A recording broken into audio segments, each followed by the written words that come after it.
Sidang isbat penetapan 1 Syawal 1442 Hijriah 2021 Masehi.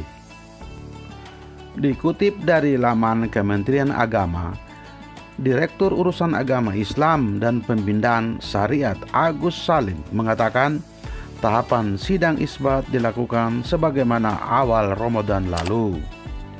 Pelaksanaan sidang isbat Lebaran tahun 2021 melalui beberapa tahapan. Sidangnya nanti jam 5 kita mulai ya. Nanti akan ada pemaparan dulu hilal yang disampaikan oleh pakar kita, yang Pak Cecep Nurendaya. Setelah itu paparan itu nanti sidang langsung dipimpin oleh Bapak Menteri Agama. Dan setelah itu nanti kita juga menerima laporan dari berbagai daerah.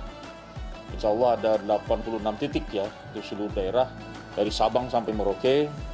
Nanti juga melaporkan kepada kita apakah melihat maupun tidak. Nanti saya selaku Direktur Urusan Agama Islam menyampaikan laporan itu di dalam sidang dan nanti Pak Menteri yang memutuskan.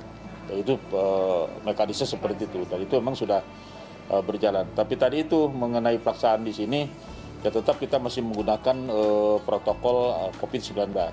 Pada sesi pertama sidang isbat itu akan dimulai pukul 17 atau jam 5 sore hari ini dengan pemaparan posisi hilal awal Syawal 1442 Hijriah oleh anggota tim unifikasi kalender Hijriah Kementerian Agama.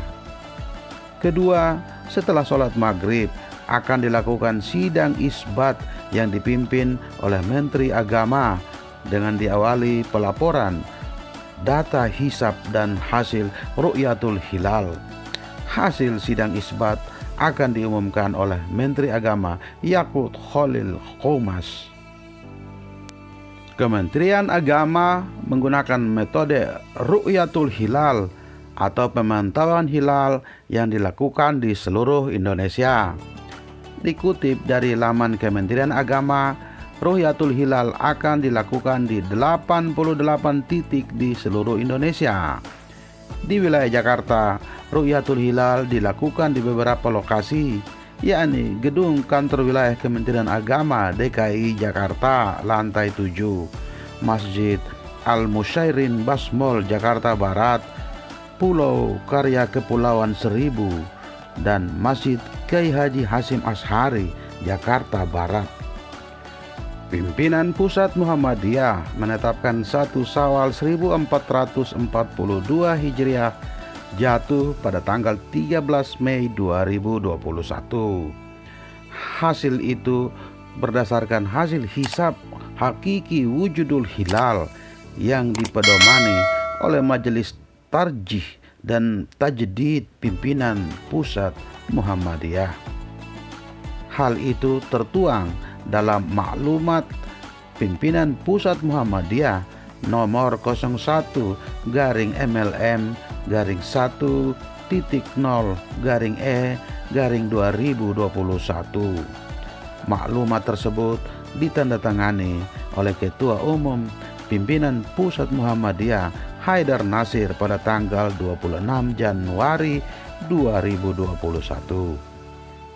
Pada maklumat itu dijelaskan bahwa ijtimak jelang Syawal 1442 Hijriah terjadi pada hari Rabu 12 Mei sekitar pukul 02.03 WIB.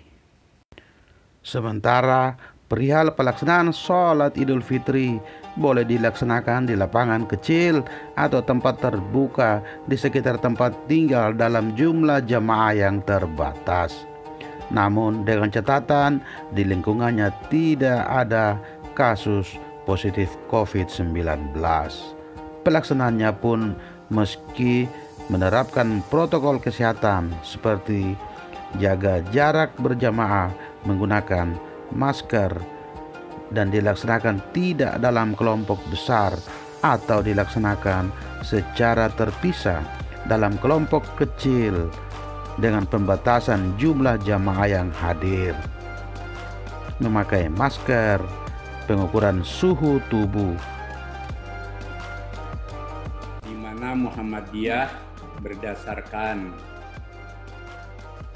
pedoman hisab yang dipakai oleh Majelis Tarjih dan Tajdid telah menetapkan puasa Ramadan itu berlangsung selama 30 hari sehingga Idul Fitri 1 Syawal 1442 Hijriah jatuh pada hari Kamis tanggal 13 Mei 2021. Menteri Agama Yakut Khalil Qomas menghimbau kepada masyarakat alangkah lebih baik menggelar sholat Idul Fitri di rumahnya masing-masing untuk menghindari diri dari terpapar COVID-19. Sholat Id hanya boleh dilakukan di zona hijau dan kuning, itu pun dengan protokol kesehatan dengan pembatasan 50%. Kami minta masyarakat untuk sebaiknya sholat Id di rumah masing-masing. Enggak apa-apa, ujar Menteri Agama di Jakarta. Menurutnya, secara hukum bahwa sholat Idul Fitri itu sunnah, sementara menjaga kesehatan diri, keluarga, dan lingkungan adalah wajib.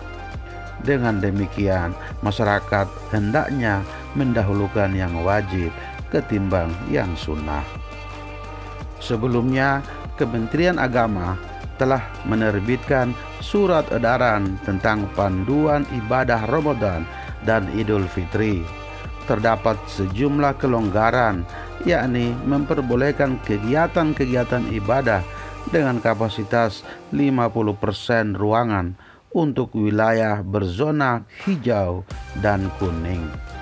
Sementara wilayah yang masuk zona merah dan oranye, segala macam kegiatan ibadah dilarang karena khawatir bakal menyebabkan klaster baru penularan COVID di masyarakat.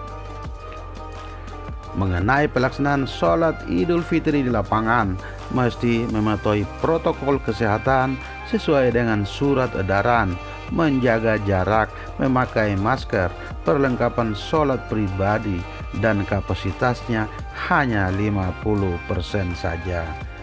Selamat merayakan Lebaran 1 Syawal 1442 Hijriah. Mohon maaf lahir dan batin.